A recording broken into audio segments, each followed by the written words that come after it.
Once again, Rally Turkey is proving itself to be the roughest, toughest challenge on the WRC calendar. A test of endurance as much as speed, tough on cars and crews alike.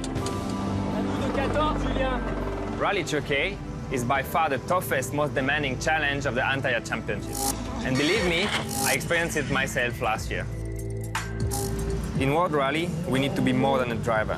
We need to know how to make repairs when things go wrong. And it's here in Turkey that our skills as mechanics are most likely to be tested.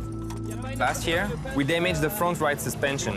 We were many kilometers from our engineers back at the service park. Our only choice was to fix the car ourselves.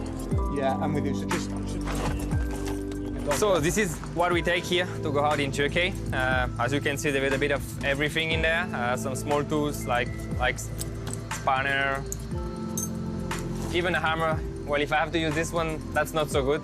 And that one is really important. With this strap, you can basically try to fix anything. And last year, we had to use it because we had some damage with the arm like this, but we struggled to fit it in, and somehow we had to attach it with a strap like this. So it was a bit risky to drive, but somehow we survived to the service.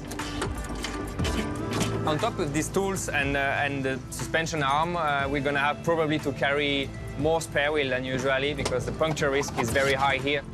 We have extra protection under the cars. A heavier car, slower car, but every team going to probably do that because we know that this event, first you have to survive.